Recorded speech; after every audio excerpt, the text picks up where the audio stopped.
Hi, welcome to episode 217 of Millennial Movie Talk. I'm Alex, I'm your host, and I'm here with my other host, which is Braden. Say hello, Braden. Hello, everybody. Thanks, I'm Braden. Braden. Thank you for that. And I've got joined my other host, his name is Michael. Say hi, Michael. Hello, I'm Michael. Thanks, Michael. And finally, I've joined my last co-host, Christian. Christian, can you give us a big hello? Hello, mate. Oh, thanks, Christian. Wow, boy, howdy, everyone. We've got a big show here for you tonight. Strap in. This is a buckle show in. for specifically Australian 20-something preschoolers, apparently. Yeah. Yep. Oh, Yep. of course.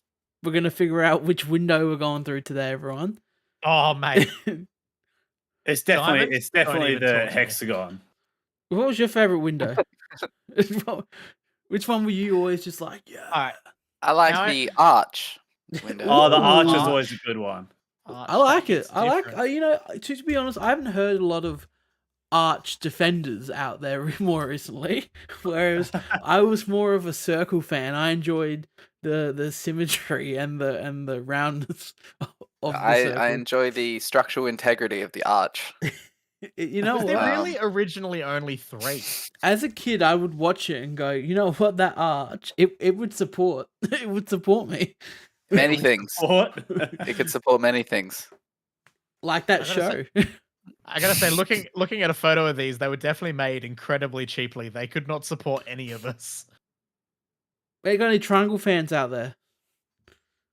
There's a diamond.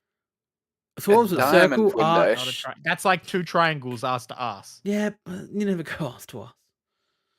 As Jennifer Connelly would know. And that's it. Shitty we're a- window. Shitty window. Shitty window. Diamond window did nothing for anyone, you know. It I think did. it's about time we will get together and just admit that the diamond window wasn't it. It doesn't make sense. No. Why would I put a diamond in a window? I really Really thought Windows aesthetic. XP It wasn't it. was. Do you ever best see a that it diamond had. window out in the real life? That one was just setting kids up for disappointment. Speaking of disappointment, this is a movie and TV show podcast. If that's what you've tuned in for, if you have tuned in, Playschool's for a TV that, show, so we're hitting the. Playschool's a TV We are show, we so are really- hitting all the boxes tonight. I gotta add that to the show notes. there's that a I don't bear in forget to there. add it later on. Critically acclaimed TV show Yeah, as well. critically, we only talk about the best of the show. Playschool Windows. All right, cool. Wasn't there a bear in there?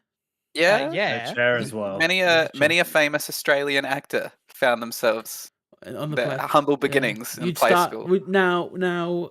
When do you know you've made it as an Australian actor? Was it Playschool, Home and Away, or Neighbours? Home Which and one? Away. I reckon it's Home and Away. Are we, sa- Yeah. are we saying Home and Away? Actually, I'd say Neighbours. I think If you're on specifically Playschool- as an Sorry. Australian actor, you know you've made it when you leave one of those shows. Well, That's Yeah, when maybe. you know you've made it. You know, I would consider Toadie from Neighbours a great Australian actor, and he's still chugging along in that. I think you've got a point there. Whereas it's like a diving board, like Neighbours, or it's like a springboard. It's a jumping off point Mm. for any wannabe great actor. Well, we got Margot Robbie from Neighbours. I think exactly. that's it. I think Anyone? that was it. That's one. I'm struggling to think of one that was on Playschool, but Eddie I'm Perfect, Hugh Sheridan. There you go. Um, With the assistance of Google, I'm sure. Hugh yeah, good Sheridan's old a big Wikipedia name. helping out here. Hugh Sheridan's a big name overseas.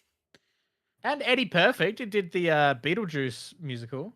Don't know who that is. Yeah, Gotta- don't know. I'm Australian. no. I don't know who that is. Looking at Fair him, enough. still don't know who that is. Don't even That's remember him from Playschool, so I can't. Yeah, it can't be perfect, can he? You know what? They're the only names I recognize. Didn't we get the Hemsworths from Home and Away? You're gonna say from Playschool. Yeah, I think so. Yeah. I wish from Playschool. yeah. Well, speaking of a Hemsworth appearing where I wasn't expecting them to be, Yeah.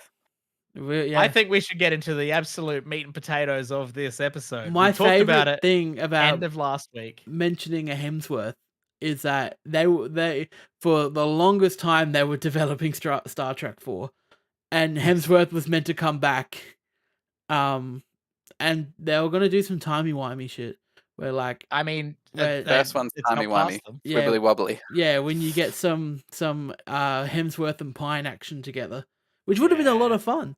I would have liked Chris to see on that. Chris. I think the biggest Star Trek project that never took off, which is the one I was most excited for, that was Quentin Tarantino's Star Trek, which we heard about for the longest time, yeah. which would have been something to see. I'm not going to say it would have I'm been good. surprised nothing of that really ended up coming to fruition at all. Yeah. If the title of the podcast hasn't spoiled it for you, Star we're talking Trek. about a lot about Star Trek, specifically the films from the late 2000s, early 2010s. The Yeah, Kelvin not verse. the The not Kelvin the verse, I beloved believe they TV call it. shows or earlier films. I believe Yeah. they're referred to in Star Trek fans as the Kelvin verse. Oh, okay. Okay. I like So- that.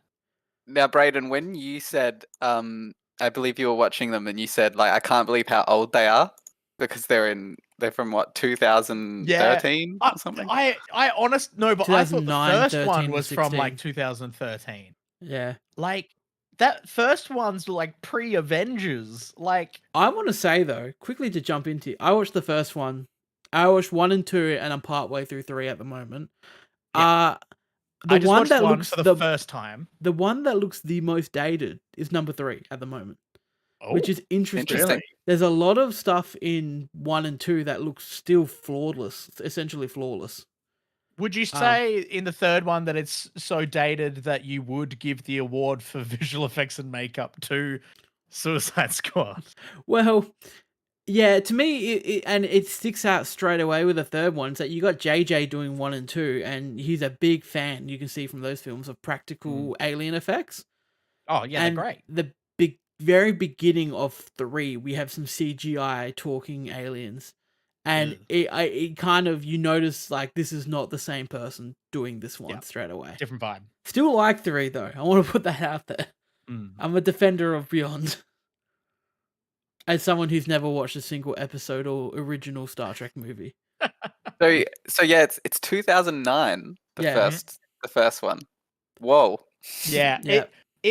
I was looking it up and I went to start it and I just glimpsed that it was 2009 and I was like, holy shit, that's Hemsworth so much wasn't the further name. away than I thought it was. He But of wasn't the course, name. when you said this is so old, I wanted to make the joke that no, Brayden, you're watching like the 1979 version. Watching the original Star Trek film, Yeah. which also would be, that's old. That's gonna seem old. That's the original cast from the But first. like, I didn't Star think Trek. these movies were over a decade old. Like, the second one's that's- 10 years old now. yeah, that's crazy. I feel like That was like that is crazy. a couple years ago. Yeah, Oh, time is scary. It was an interesting time. It was a Cumberbatch time.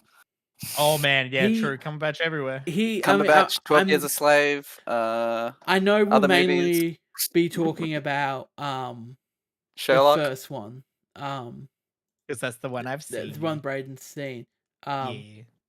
But I want to say quickly, shout out to Cumberbatch for being the best part of all 3, being the best part accumulatively of all 3 films. He's not in any of the other 2, but he is if you put everything good from all 3 into a thing, he's the best part of it. He's extra. Yeah. Okay, Which- so I want to get everyone into the mood of thinking back on this. It's 2009. Some hit year films 6. coming out. I'm in year 6, yep. Some hit films coming out, like X-Men Origins Wolverine, Oh, I'm excited for that. Transformers been. Revenge of the Fallen, Yep, I would have been there. Terminator Salvation, Nah, didn't care Terminator when I was in year 6. G.I. Joe Rise of did see that Cobra. one. 100%, yep, I was in G.I. Joe. Yep, that's it. And yeah, obviously Avatar and shit as well, but who cares? Who cares? Also the hit film Disney's G-Force. Yeah, beautiful with Will.i.am. course. I was a Star Wars person growing up entirely. Like I just never blinked an eyelid at Star Trek at all. I knew a lot about it. I knew the live long and prosper and all that jazz. I have a general. I work in a comic book shop. I have a lot of general knowledge on a bunch of different stuff that I don't watch.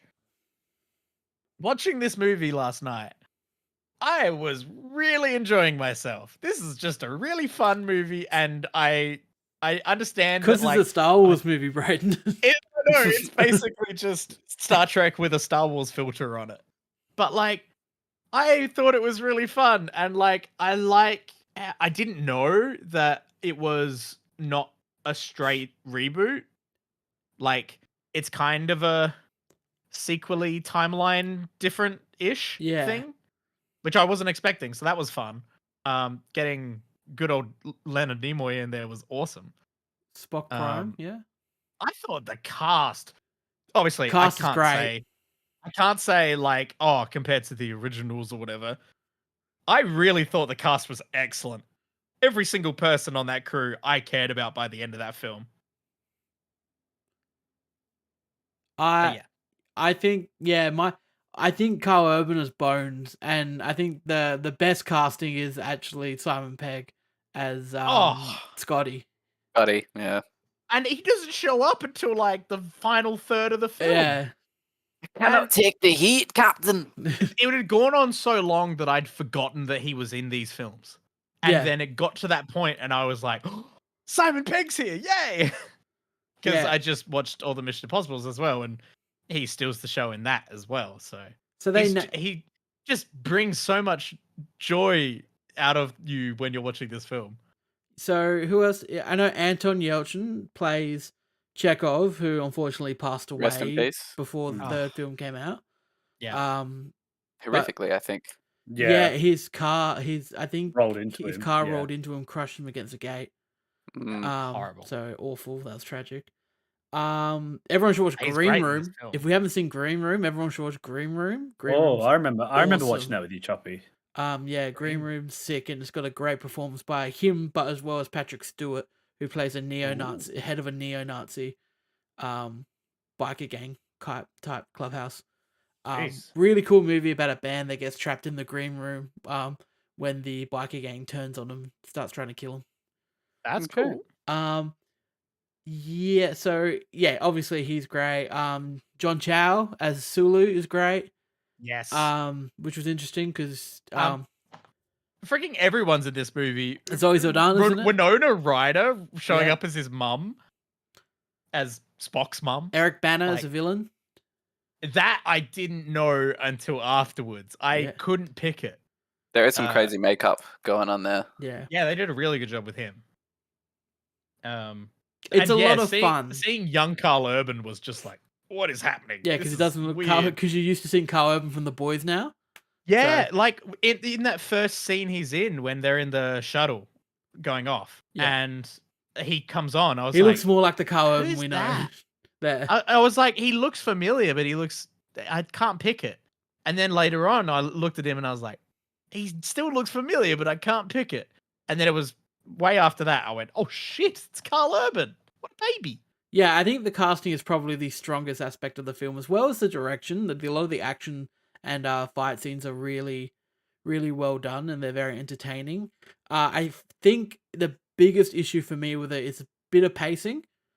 I think it does kind of draw a bit long towards the end of the film. But I thought it had quite a slow start, which I found. We had to meet everyone. We had to learn about them as kids. Yeah, I get that, but like, hope you like that Beastie Boys song. It comes back in the third film. I don't need to see. Don't you know? We're going to introduce Kirk as a bad boy by showing him as basically a middle schooler driving around to Beastie Boys. It's like, what is happening? But I mean, that was like films during this time period. This was interesting because this is one of the films where it was made in 2009. There's one joke in the film that I imagine would have been very funny in 2009, but now if it were to happen in a new film, it's just dumb. And it's during the bar fight scene where the best Chris in Hollywood, by the way, Chris Pine. Yes. He gets into a bar fight and then somehow ends up with his hands on Zoe Saldana's breasts. Which Whoops. It now just instantly aged the movie like right away. This film, like, without that, is doing great. Has heaps of diversity, other than the fact that it's got like 2 women. But that's Star Trek. But yeah, it's doing a really good job. And that one thing is just like, oh, that was a letdown. Yeah, and what was that? What did it remind me of? It reminded me of the Justice League cut of Justice League. Where but Flash Barry lands on Wonder Woman and he's got a handful of the Wonder Boob. and Yeah. it reminded me of that, and it really didn't work in that, and I think probably did work in this at the time it came out, but obviously how we've grown up a bit as a society. At the time, I'm sure a the society. theater was laughing like crazy. So yeah, that didn't work. That just shows its age, though. I thought so much of the writing in this worked really well, though. Like, I thought the humor was really spot on. Because it's all Like- Bones and Scotty. Yeah, and they were great. They were really, really funny. And even just like the stupid moment where Sulu forgets to do that one thing to go into warp, which stops them from getting caught in the trap. Like, I love that shit. Yeah, I think it's very interesting too to make kind of Spock your villain for a bit of the film in terms of like not like your antagonist villain, but like you kind of hate Spock for most of the film. Yeah, he's the one where you're like you're getting in the way of it getting fixed. Yeah, and I thought that was really cool. I really liked whoever it is that plays Spock. Oh, Zachary Quinto. Was great. Yeah, I thought he was excellent. And yeah, I really liked everything they did with that dynamic. And then obviously when you get Leonard Nimoy later on, and he's referring back to Spock and Kirk being the best of friends and everything, it's like, like you can tell that something's just totally different here, and I really enjoyed that. JJ, stop shining lights in the lens. Like, it's too much, mate. He does that a lot here. Oh my god. This film is 50% lens flares. Yeah, it's a lot in this one. I think it still There's one kind of scene works. where it's just Kirk and Spock talking, and for some reason there's lens flares happening. I think it works super well when they're on the bridge. Yeah, I think it works because in like I don't know. I think there is a big plate of glass in front of them for them to have a look at everything. Which, by the way, this movie has really made me want to go back and play that VR Star Trek game. Because oh my god, I forgot about that game. Which one? Star Trek Bridge Crew, where everyone has, you get like a group, you get thrown into like a group of like 5 or 6 people, and you're on the bridge, and everyone's got one of those jobs. You've got your engineer, you've got your pilot, you've got your comms, you've got your captain. And you gotta navigate. That game was so. That is the perfect use of VR. Ahead of its time, but it was kind of in that like sweet spot of VR. Yeah, it's the perfect VR game. Like, yes, I want to be the captain on the Enterprise. Like that. Oh, yes. And I want to be pointing Yes, at sir. my friends Yes, sir. who are controlling the levers. Yeah, and I want to stuff. be like. I want to be like. So funny. Like Mr. Michael. Alex. Yeah, Mr. Herman. Please tell them to surrender. Yeah, Mr. Michael, can you please put engage warp drives? Engage warp. Engage. Hey, Captain. I actually have a clip on Facebook, which I don't have anymore, of one of our mates playing it, and 2 of the guys got into a massive fight of the other people in the lobbies over how scanners work in this made-up game. Oh my god. Oh god, that was very funny because like, they were very polite too, but then they kept going and going at each other, and then one of their dogs started barking in the background. It was very funny. Oh, that's great. I will say, I really enjoyed this. Had a great time. I think I ended up giving it like a 3.5 or something. I saw the initial 4 drop though. Yeah, because I felt I was coming off a bit hot. It was that recency bias. I was just like, bam, reviewed it. I had a great time. And then I started thinking about how many fucking lens flares there were in there, and I was like, nah, I can't. So 3.5 is where it's sitting. I think it's a very entertaining movie. Entertaining, I would definitely agree. Yes. It's like Chris said, feel like it's Star Trek for people who have never watched Star Trek before. Yeah, action movies. It's Star Trek for action me. Gets people into the universe. Yeah, it feels like a gateway in an accessible way. I was looking rather than handing someone a box set and like watch these 600 episodes of old Trek. I was You reading. have to commit to these. I was reading on Reddit too, and like a lot of people who are actually Star Trek fans on Reddit about the movie were saying the best thing this movie does is that it brings people into Star Trek. Like a lot of people watch this and go, I really like that. Now I want to go back and watch the originals, and that's the best thing it does.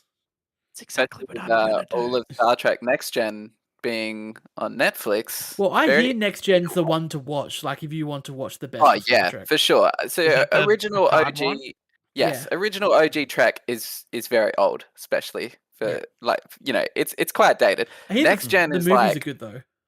perfect. It's old Trek is good as well. It's it's what started off, but Next Gen is a lot more accessible for, I would say, and it's also brilliant. Yeah. I mean, Picard. I will say, 100%. What the one thing this film has done is it's made me go not only, oh yeah, I'm gonna watch the next two movies as well. I'm probably gonna go back and watch Star Trek now. Like, I am totally interested in the world now that I've actually experienced it a bit. See, I would which so is great. love, because season 1 of Next Gen, the first episode's a two-parter, and I would say how they introduced everyone to Next Gen and the new crew and knew everyone. It's like not a like very like vanilla aliens kind of episode. It's like very like deep. like Okay, it's so just instantly from looking, yes, Next Gen must be amazing because not only does it have Patrick Stewart as Picard, but it's Yeah. also got Jonathan Frakes as Riker. It's also got LeVar Burton. Of course. Jonathan Yeah. Frakes And Will Wheaton. doing his Come on, his Will big Wheaton's in chair. it. Will Wheaton in it. Will Wheaton. Okay, Will so Wheaton, yeah, why did I he's think? a young ensign. Oh god, I'm blanking. Okay, this Oh, is and it's got interesting. Data and Worf. Yeah, these are the ones that I've heard a lot of. Okay, So references. Data is the best Star Trek character, and you'll learn to love him. So I kind of want to watch the originals. Why did I think there was like, I don't know, 16 seasons of the original Star Trek show? There's only 3. yeah, It probably if, you know, feels like 16. if you will get onto that, I'm saying Next Gen will change your life. Alright. All right, first season, it gets a lot better after first season. Like the uniforms get a bit more serious, and it's a bit more believable. A lot of the like special effects and stuff. But the first episode, the two-parter, I would love for you guys to go off and watch that, come back and discuss what your thoughts. Okay. Because Star Trek. like I said, it's not a vanilla like sci-fi kind of story, and it's the first episode of Next Gen, and it's really out there. So I'd like to Does they introduced it well with do this they have episode. good movies? Next Gen movies good? The Next Gen movies are great. The best one is with the Borg. What's it called? There's Nemesis. The one before Nemesis is the really, really, really good one. First Contact? Insurrection? First Contact. First Contact is brilliant. Too slow, Braden. I don't know why, but the Google thing that came up and it gives the like summary at the top where it like just gives you a list from a random thing. It comes from the San Antonio Public Library There you go, website. mate. Yeah, the thing about you Star want Trek it. Next Gen, right, is it's the like base sci-fi of like all the modern sci-fi content you've seen. So many Rick and Morty episodes are completely ripped from Star Trek Next Gen, like the concepts. Whether it's obvious or not, and they're just openly like copying characters like the Borg and other stuff that shows up in Rick and Morty. But it has like tentacles that has reached out into all of society, like Star Trek Next Gen. Futurama, lots of Star Trek Next Gen jokes about the holodeck and stuff. It's Basically, a cornerstone for the genre. yes, exactly. Yeah, you wouldn't believe it. And some of the weirdest episodes are the best. Like, it sounds stupid, just the holodeck being on the fritz, but then it's like some of the best episodes of the entire series are when the holodeck's on the fritz. Yeah, I feel like the amount of times I've heard jokes of people being like, attention crew, can you please stop masturbating in the holodeck? Like, I've heard that joke everywhere. Oh, you don't know till you get into deep Next Gen and Geordie LaForge is having simulated dates on the holodeck. Because he can't find a girlfriend. It gets real sitcom in there. There's a lot of hit and miss episodes throughout the series. There's a lot of very just kind of sitcom-y episodes like that. There's an episode where Data, the android, gets a girlfriend on the ship, which is another just kind of awful one. Oh, bless. I've heard with Star Trek, like when it's at its peak, it's amazing, but when it's bad. There's signs on Next Gen, okay? If Worf's son is mentioned, you turn it off. Do not watch, you turn it off, okay? If Deanna Troy's family is mentioned, especially if her mother is a character in an episode, switch it off, okay? Go next episode. Yeah, and you remember the signs, and you know when to skip. Yeah, I feel like you know when to skip is just keep IMDb open and see if the rating is below a 6. Exactly, yeah. Now, we should discuss Into Darkness. You want Yes. to discuss Into Darkness, do you? Get I into do. it. I do. Okay. Go ahead. All right, your guys' thoughts on Into Darkness. Well, Braden hasn't watched it yet. Oh, I- Braden I'm- hasn't watched it yet. No, I'm watching it this week. Okay, that kind of. I haven't watched these in a long time, so Well, specifically, there's one thing that Alex keeps bringing up. Which one? There was a About some blood. heated. was it I'll- the stuff I'll that was part the going on in the kimono chat for a this second. It wasn't afternoon? heated The chat was going off. It wasn't It heated. was Yeah, going no, it off. was all in good fun. Yeah, it wasn't.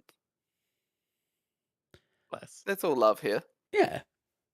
Chris loves Now the let's- movie. I like the movie. Now, Alex, you keep saying that the blood is a stupid plot point when they bring it up towards the the magic end. blood. Yes. You're saying that they pull this magic vial of blood out of nowhere. No, I don't say they do that. I just say they cure death in this universe. Okay. Like yeah. there's a cure for death now, which is really dumb to me. That lowers the stakes drastically. Yeah. Okay. Now, can we refer to Exhibit A? Because I mentioned that one of the first scenes in the movie Yes, they I show know. the blood I- healing someone, and you said that they don't specifically show that it's blood. That it's his blood. What I meant was they don't say it's Khan's blood. They don't say it's Khan's blood. You say. Yeah. Now let's pull up the screenshot. Which Where'd you put it? Oh, this well, screenshot? This is actual examples. This screenshot Khan's first is shot. Khan's first shot. The first shot of Khan in the movie. This is Okay. the first look of Khan in the film. Oh, What is he doing here? oh, he's What? taking blood out. he's taking blood out. Khan's blood is introduced before Khan is as the central pushing force, driving force of the plot. Okay, it's still After the dumb. prologue, we get the prologue and the credits, and then Khan's taking blood out. Okay. Yes, He's just a good donor. you've caught me off guard when I was watching this at work. It's still dumb. Okay, but it they sewed it in nicely. They did. You could but- admit that the but- whole movie is about that starts with him taking blood out. So you know, if you were watching the movie, It's a fully. blink and you'll miss it moment. you would think, oh wait, Khan's blood. Why did he give the blood to the little girl on it? So what's going on here? Oh. Yeah. I want to learn more about this blood as the movie progresses. But my issue is that they have a cure for death now. Like, no, Yeah. and to me, it was also the fact that like they literally just go, "Oh, sorry, Braden, this is spoilers. I'm sorry." Yeah, no, go yeah, for yeah. it. This is a film It- from over a decade ago. It is a remake of Wrath of Khan where Yeah. Spock dies. And, I have heard these. yeah. I've heard and they references. do bring Spock back to life in the original. But they Star did Trek, that in the but next it takes a whole movie. nother movie. It takes I a know, whole nother movie. and that's Okay. that's one of my things where I think like it doesn't work as well in this is because they just revive Kirk in the next 5 minutes.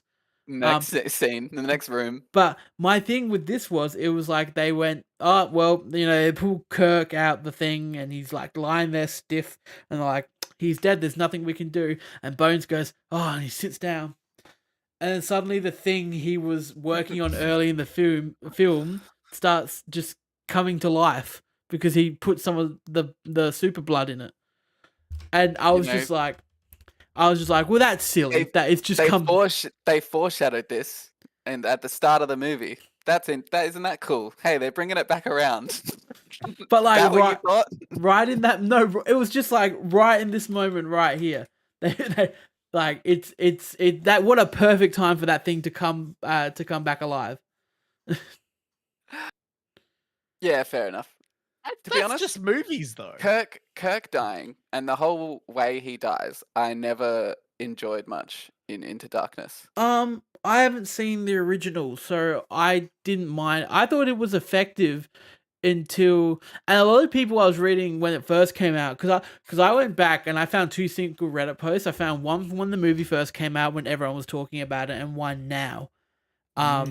So like they're retrospect now on it, and there's still a lot of love for the movie, which is good. And like I said, this is where I got from a lot of the hardcore Trekkies when they go, the best thing this movie did was introduce people into Star Trek. Yeah. And this film in particular, getting people to go back and watch Wrath of Khan. Yeah, and this one as well, having a lot of themes that is very like front and center in like Next Gen and stuff, which is about kind of the militarization of Star Trek, which of Starfleet, which Starfleet are against. We had the bad admiral kind of. Well, that's what I found kind of confusing about these ones. You think that they were space police.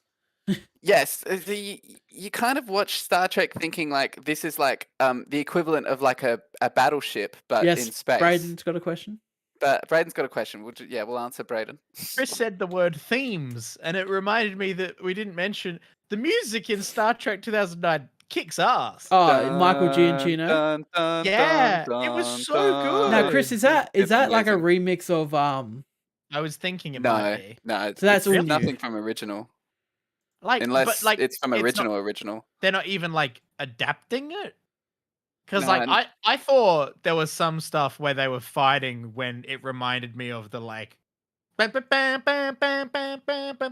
when it's that iconic clip. I think they do Kirk when Sulu's fighting.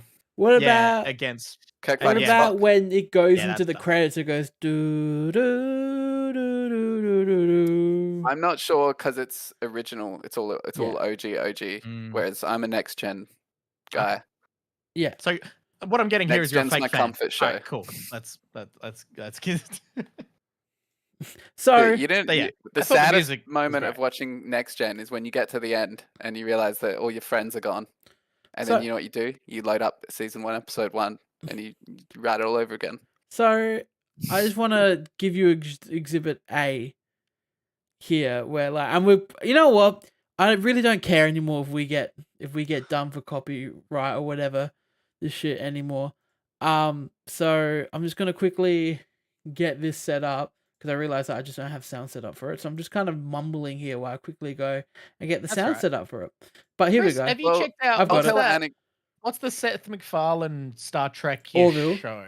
The Orbital or something like that. I So- have checked it out. I think it was okay-ish. I don't remember it being like. So this is my amazing. issue with it, where they go, "Oh, Kirk's dead. Yeah, we're all sad. We're all sad. Oh, what are we gonna do? And then Oh, this Hamster's thing's back alive. alive." The Wow, that was like 4 seconds. Really? Yeah, but the audience Oh, knows. it's a triple. The audience is meant to. You're meant as the audience. You're already going. No. But his blood can help. His blood can help. If It's you gonna watch happen. the It's gonna film. happen. Gotcha. true. And then- They And then when the hamster starts breathing, you as the audience member, that's like validating you because you're already thinking, oh, that should be coming back to life. It's got. I this- like got how this super even Chris, the Star Trek fan amongst us, just called it a hamster and not a tribble. so yeah. They have a cure for death, and they don't need the ships anymore. I don't know about that. Well, they But granted- Khan fucking what do you call it? Gets transported from Earth to Klingon or the Klingon Yes. planet. Yes, but the Klingon Empire and like Starfleet, they're in like close proximity to each other. They border each other. Well, the Klingons have been. I'm not sure. Actually, no. This is older when they're hostile with the Klingons. Because in Next Gen, there's a Klingon on the ship. His name's Worf. Yeah. And he's the security officer. And the war's over, and we're all friends. That's good. This is older anyway, but they use the ships for exploring. Oh, we cut away before. Everyone might see it and think that it's like a battleship in space, but no, it's an exploration vessel. It's a very cool design. It's more always like been a really a- cool design of ship. It's more like a science vessel out in the ocean. You know what I mean? It's got Yeah. weapons to defend itself, but its primary function is not to fight. They avoid fighting at all costs because they're not a military organization. Yeah. Starfleet's about exploring. We're explorers, as Picard says. Yeah, so the movies very much make them seem like they are the Star Police. Yeah, which brings in another theme in Into Darkness, which is always a thing in the old one where like Starfleet finds itself at war, and certain officers are always wanting to kind of become more like a military. It's just bad And admiral. the good ones are always resisting that. So this in the new one, this comes in where he's like You're bad starting, admiral. like he has his militarized ship that can do all the crazy stuff. He's got the secret Death Star that no one knows he's building on Jupiter. Exactly, secret Jupiter Death Star. Hmm. Yeah, a bit of fun. So Are they you know, obsessed maybe with Jupiter? Like Jupiter was also in the first one. you can hide they- things behind it. It's a They big they planet. hide in Titan, the moon.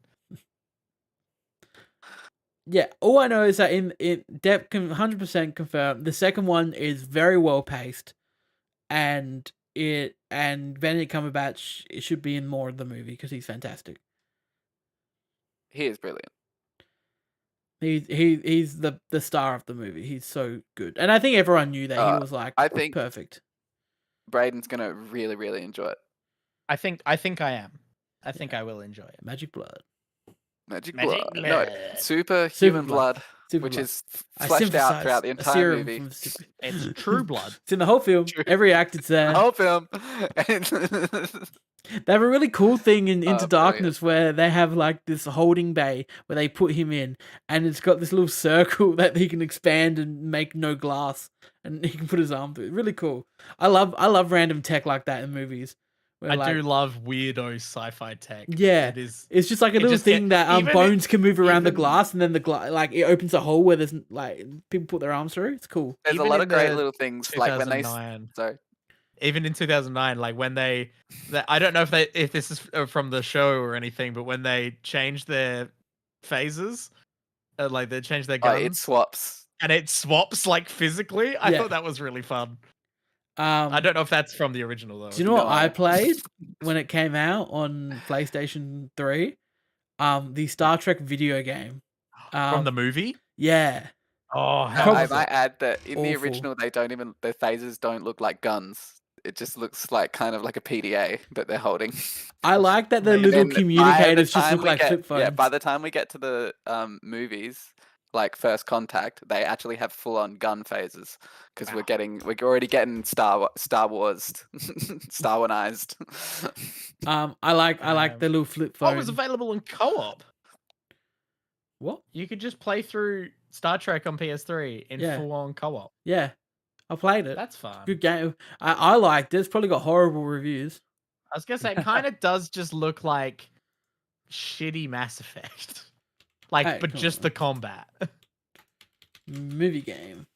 Interesting. Okay. Yeah, Star Trek the video game 2013. Well, speaking of Star, there is a film. Oh, sorry, I've started this off completely wrong. Let's It's start got over really again. bad reviews. Speaking of Star, there's a show on a streaming service called Disney Plus.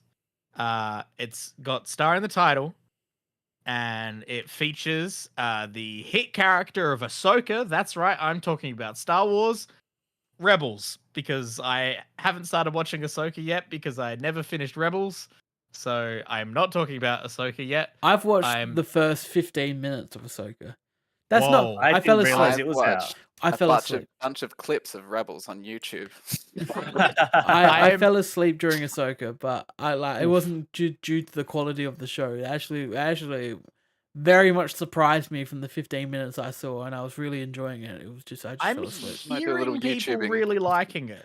It starts with a crawl, but not like a Star Wars crawl, but it starts with a crawl Yeah. nonetheless, which was a lot of fun, and like that itself I got me assume pretty because keen. they have to get you up to speed on where you're at. It kind of felt like this is what like it did feel like an OG Star Wars crawl, not the style and the design sense of the information it was relaying.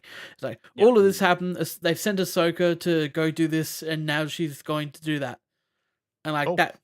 that's what you get. And I'm just like, cool. That felt like Star Wars. Yeah. Yeah. Yeah, I was just gonna watch it, and then I saw like all the advertising for it, and the characters from Rebels feature so heavily in all the advertising. I went, no, I can't just skip Rebels and never finish it. So I don't care. I'm almost finished with season 2.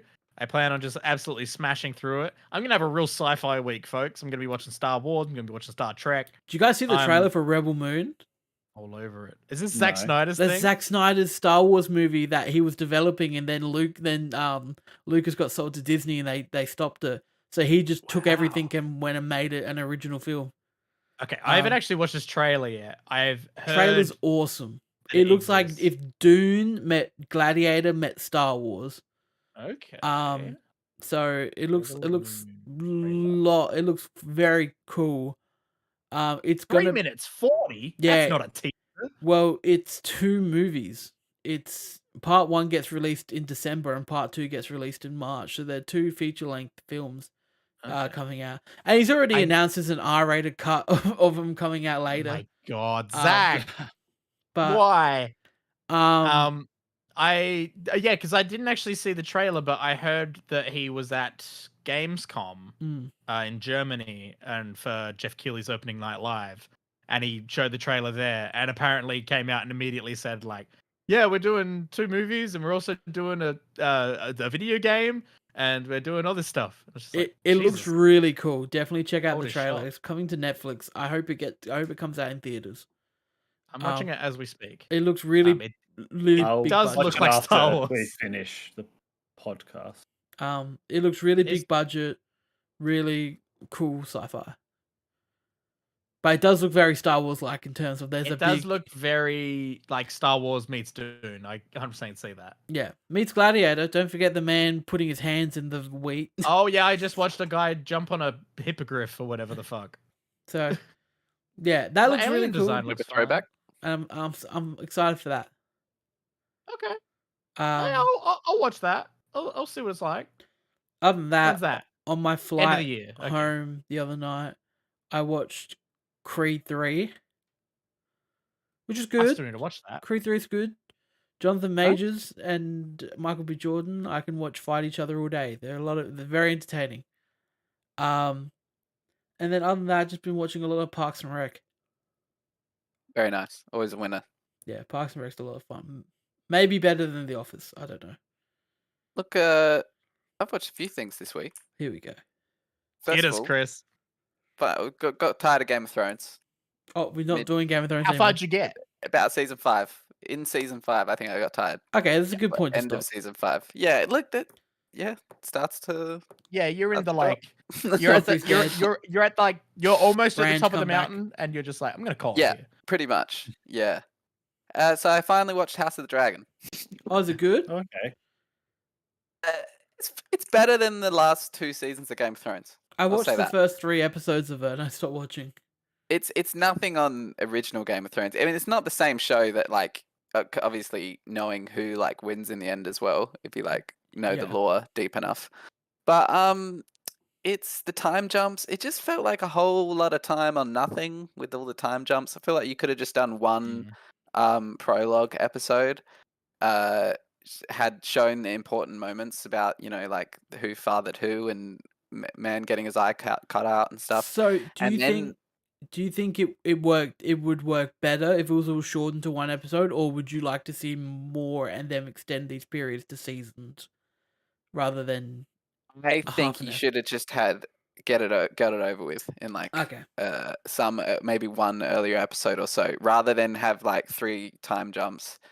And like, yeah, I feel like we just got these periods of time, but like not much happened. It kind of just reinforced things that we knew. Hmm. And then I feel like it was finally getting awesome. And I'm like, oh, I'm halfway through episode 9.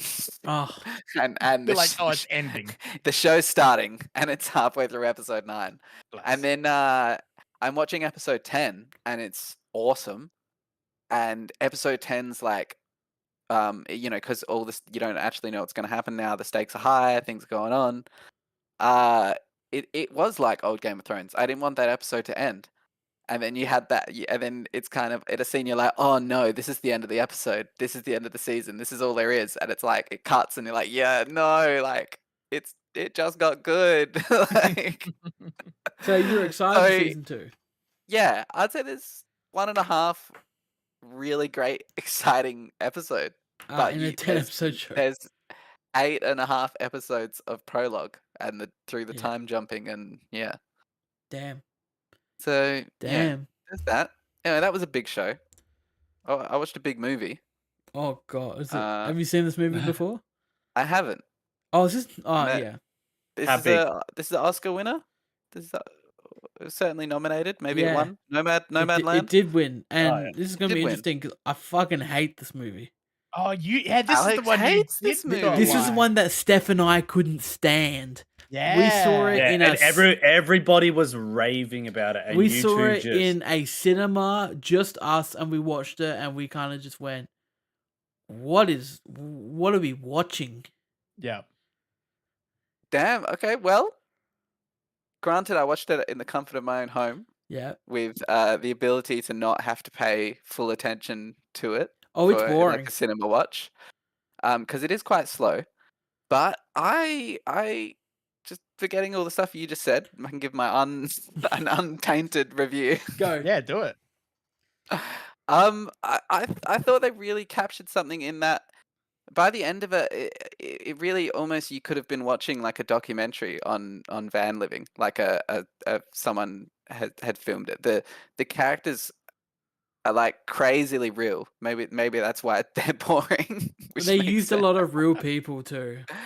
Okay, that's quite obvious. Some of the van life people, yeah, it's like so realistically like Yeah. written. I wouldn't be surprised. Like I said, if it was like real footage of people. I think the movie really captured something about loss, which is the main character's whole kind of reason for her waywardness. There's kind of this idea that the only home she knew was with her husband, who's passed, and now she's the nomad, and enjoying the nomad and doing the nomad life. Mm. And there was a really powerful shot sequence. She's going through her stuff and she pulls like a jacket out which belonged to her husband, her late husband, and she just embraces the jacket like she's embracing her husband. And I think that only someone who's lost someone would really understand, like just having that piece of them and that memory, and like squeezing that jacket like it's that person. I thought that was an amazing scene. It just really took me to a place. It was like, whoa, yeah, like I feel that. And I thought there were a lot of moments like that. Okay. It was a real glimpse into the Nomadland, as the movie's titled. Mm. And the whole movie kind of comes and goes, and obviously as she's doing seasonal work. We start when she's at Amazon, and obviously we come full circle to the end where she's still wayward, still at Amazon, working at the Amazon again. She's repeating this cycle, even though she could have kind of broken out of it. And I thought that reinforced, I think, the central idea, which was that, yeah, she doesn't have a home anymore because that was her husband was the only home she knew. Her husband was at home. And I thought it was powerful in that Mm. respect. Maybe I'm an asshole. And that's all I have to say about that. Maybe I'm an asshole, but I remember us laughing a lot at seeing the full McDormand, where she goes and gets naked in a river, and we did not expect that, and we were taken aback. Yeah, that would catch you off guard. We got the full McDormand. Hey, gonna be a modern cowboy traversing the America. You gotta bathe in a few rivers, right? Maybe I'll watch it again. I don't think I will, but yeah. I was gonna Fair say enough. I see what you I mean. just thought it was funny just to look at the Rotten Tomatoes score, and while I was doing that, I saw off to the side in TV shows, new TV tonight, one getting 99%. Michael, I believe you're the person watching this. What up now?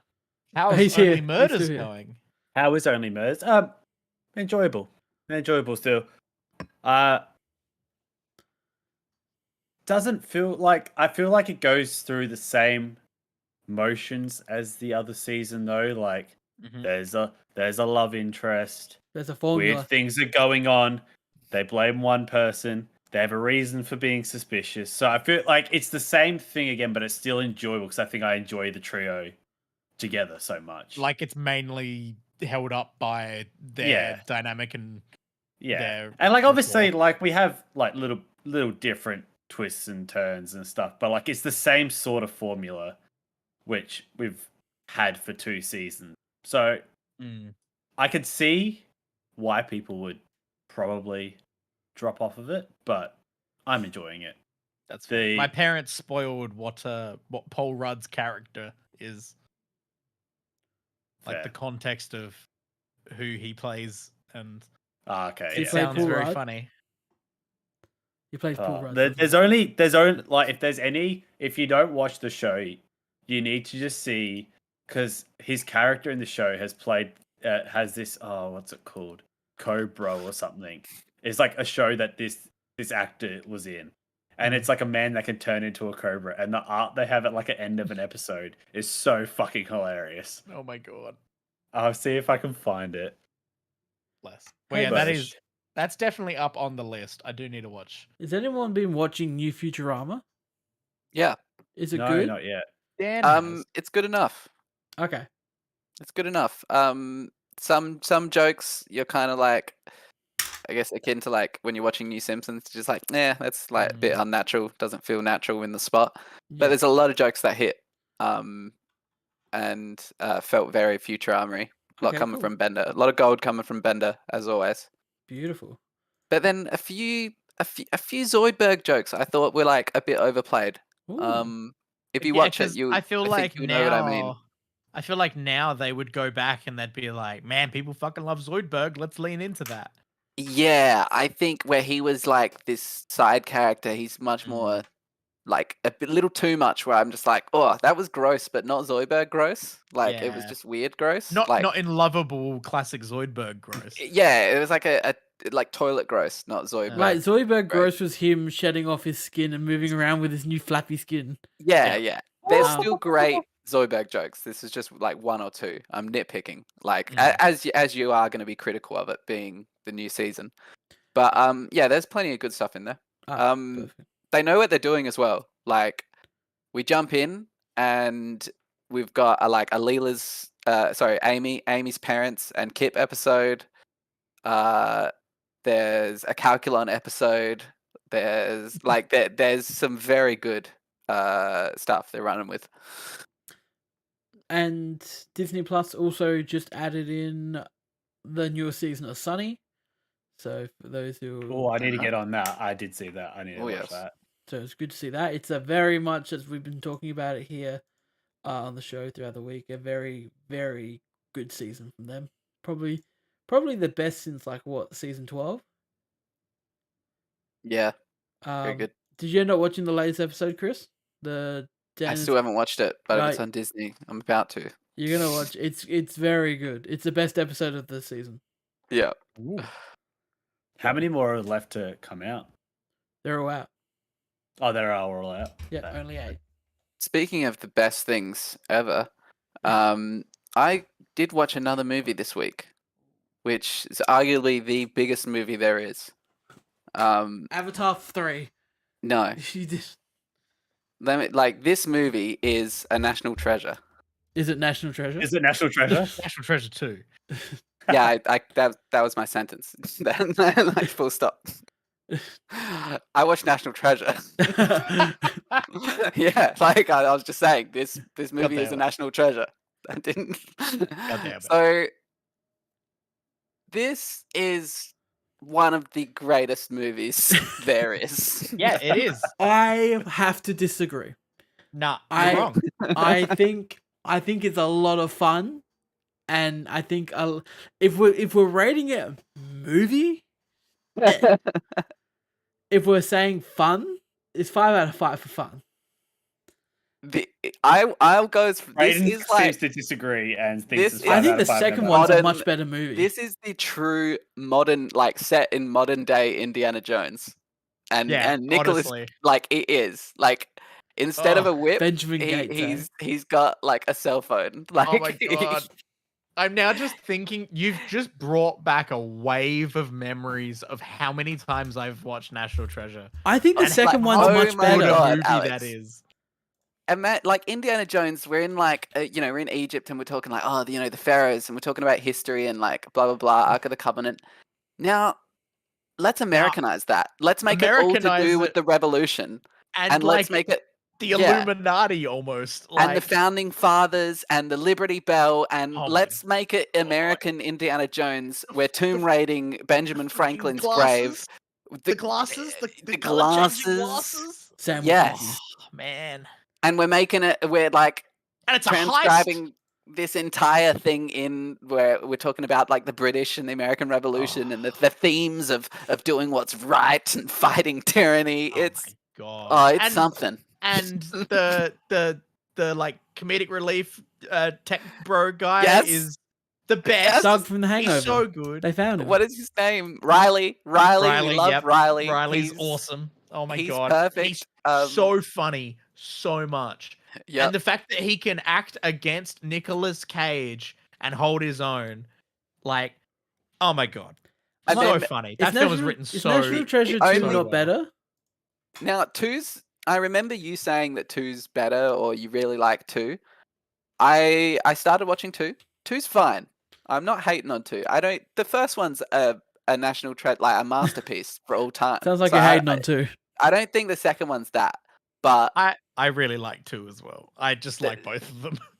Alex, we're gonna steal the Declaration of Independence They do so it. that the bad guys don't steal it first. And then they get away with it because he goes through the fucking merch store as they're leaving and buys a fake. Brilliant. And then, This Alex, film, man. do you know what's on the back of this document? This Oh. humble document? A map. A map to A treasure. map. A treasure map Yes, On the I've back seen the of movie. the Declaration of They Independence. get Yeah, their but fucking yeah, but lemon juice and someone their hair tells dryer. you, someone writes you a movie, and it's that, and you pull it off with Nicolas Cage, and it's modern American Indiana Jones. It's And amazing. they set up a third one and never did it. Oh, can we talk about Sean Bean? Oh my Sean god, Bean. Sean Bean's so Amazing good. villain.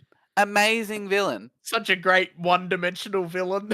Okay, now the opening scene in this movie, Sean Bean, they're all in big black parkas, right? Sure means Oh, Sean this is when Bean's in right at the start in the snow. yeah, in right? the snow. They're all in big black parkas. Sean Bean's in a flat, like fully white parka with a freaking red logo on his lapel. He looks like the white suit evil guy from Indiana Jones, or like I will say that's who he's made to look like in this Yeah, scene. 100%. Like he is the rich, I don't know what you would call that man with the henchman. Like it is taken right out of Indiana Jones. He is dressed to the part. It's fantastic. I is great. like National Treasure. Don't get me wrong. It goes down real smooth with a serving of Gone in 60 seconds.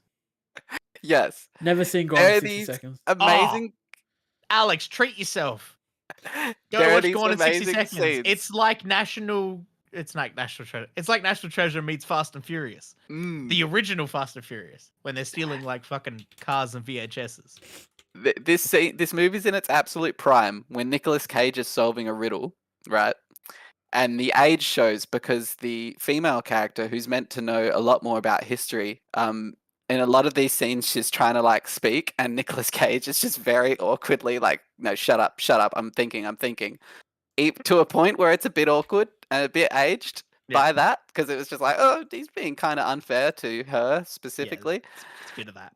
But the comedy in these moments where whenever anyone else suggests anything, they are either completely wrong or off the mark. Like Nicolas Cage is having his brain blast, and even one of the bad henchmen is like getting excited by his brain blast and goes like, "Oh, it's a prison." And Nicolas Cage like completely shuts him down and shits on him. Yeah, but he's all excited and brought into it. Yeah, everyone's. There's a scene where a random store clerk is like getting involved and is like, "Oh, so what's the next clue?" Like, because they are just constantly allowed like solving this mystery, and everyone is just like, "Whoa, what's going on here?" Because it's awesome. And then they overhear it and they're like, "Oh wait, I know a fact about that." Yeah, it's really fun. It's brilliant. It's brilliant. You could not have put the American, like the identity of the American Revolution, like in a modern movie. You know, getting people excited about the Freedom Trail. It's a Disney movie too. It is. That's right. It's one of their strongest. Pirates of the Very Caribbean. quickly. We might not have 5 minutes. We might have 5 seconds. 5 seconds in the ring with Alexander Lamb. Payback's coming up. What are you thinking? But more importantly, Bray Wyatt died. And we skimmed over. You skimmed over that one really quick, Bray. Yeah, that was really quick. I don't want to skim over Bray Wyatt dying because that's tragic. The guy was sad. 36, and WWE keep playing this video package on SmackDown last week and then Raw today. They played it both times, and it just keeps making me cry. It's so sad. Yeah, he was out for a while because he was sick, wasn't he? Yeah, Like, he stopped appearing for a bit ago, and because he got COVID, and then he had a lot of heart issues due to COVID, and then he had a heart attack and died. Yeah. that's sad. So he was the Fiend, Bray Wyatt. And yeah, really sad, really sad. He was like him coming into the dope, because I think I watched a video just like about like his sort of time in WWE, and he sort of came in when I like had dropped off, and then like now that like I've semi started paying attention was sort of when he wasn't around as much. So I sort of missed the whole thing, but seeing some of the stuff he had going on was pretty. It was pretty cool. Seemed pretty great. He definitely was one of the most original creators when it came to there, and he liked to take kind of charge of what he was doing, and he added the whole Wyatt family stuff. And he had the Firefly Funhouse, which was a lot of fun. He did. Yeah, that was wild to just go out on a creative limb like that, and for it to land is so it's impressive. Just a bit sad that the last thing he attempted to do in WWE didn't really land. Which ended up being the notoriously awful Mountain Dew pitch black match with LA Knight. Before LA Knight was as over as he was. This is like, we're talking January or maybe even December last year. They had a really poor match. And yeah. So yeah, really sad, and yeah, too young. LA Knight, however. Payback's gonna fucking suck, by the way. Payback's I'm looking forward to LA Knight in the Miz. Well, yeah, LA Knight and the Miz would be fun, but Payback's something that they forgot. They clearly forgot Payback was coming up because none of the matches were announced until like Friday and today. Wow. Which is not. Let's have a look at the matches. We had. Oh, I can tell you exactly because I've heard them 100 times today because it's all they're talking about on Raw. There is a steel cage match between Becky Lynch and Trish Stratus, which everyone wants. Everyone wants just to fucking end because we're sick of the Becky and Trish storyline now. It's if we were playing 2K WWE, the manager mode would tell us to stop booking it. Yeah. So yeah, we're sick of it. We're getting LA Knight and the Miz. We're getting Rhea and Raquel Rodriguez, which could have potential to be fun or a pretty good match, but it also has a lot of potential to be shit. I'm finding a lot of Judgment Day stuff recently to be like the whole like Money in the Bank suitcase being cursed thing that they've got going. Nah, incorrect. It's fantastic. It's just so cartoonish and silly. Love it. I could watch Judgment Day. Have you ever watched WWE, bro? All WWE's been the last couple of weeks is a Judgment main event with Kevin Owens, Sami Zayn, and Cody Rhodes. It's been great. That's true. So we've speaking of Judgment Day, we've got Kevin Owens and Sami Zayn versus Damian Priest and Finn Balor for the Tag Team Championship. We've got Seth Rollins and Shinsuke, which is going to be great because Shinsuke is incredible, and I'm glad he's got a main event. Yeah, and good work, title shot Shinsuke. coming Well, up. he's but sort of been he's been down a lot. Like hasn't been main eventing or like no, high he's on he's cards been lately, yeah. has he? Anyway, so yeah, he won't win that, but it's fun. What else do we have? We've got another title match. Oh, for some reason, Gunther versus Chad Gable isn't on here, which is dumb because that would be Wait, incredible. it's not. No, Gunther Really? versus Chad Gable's happening Monday on Monday Night Raw next week. I saw a highlight clip just before, and I was like, man, that match is gonna be great. Nah, they're not doing that. Payback's happening next Monday. Wow, what which a is dumb. But waste. instead, guess what? We're getting Rey Mysterio versus Austin Theory for the rematch of the United States Championship, which no one wants because we're fucking sick of that too. I find Rey Mysterio's current outfit hilarious because it makes it look like he's got a big belly. Because What he's a- got a big belly. Because What he's else? got the weird Yeah, I like know. low cut leotard thing. Oh, and- watching you watch like a highlight because he won the Yeah. won the United States popped up, and it was like of a something he did a lot, like a match a long time ago, or he must have been winning something, and I'm just like, he's gotten a bit chunky. Yeah, He's definitely gotten a bit chunky. He's gone a bit dad mode, I think. And I think Oh, that's it. I think it's LA still my Knight and The favorite. Miz, Oh yeah, big and time. yeah, that's all that's happening. So it's going to be pretty It low seems key. like there's very little amount of matches going. 6 matches, which is kind of what they go for nowadays. Okay. In the Triple H premium live event era, they kind of just do 6 matches, just because they flesh them out more. I just want LA Knight and the Miz's match to just be them talking.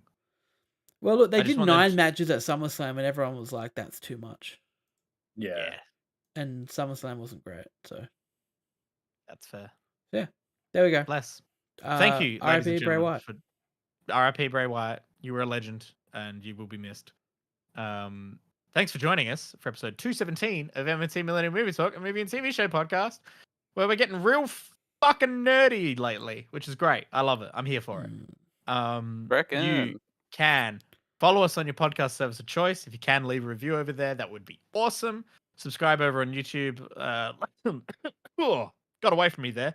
Like and leave a comment and all that jazz. Add Michael on Facebook. Adam. And follow us on Please. socials if you want. And as always, I'm Alex. I'm Brayden. I just stole the Declaration of Independence. And I'm Michael. And we're out of here. Goodbye, everyone.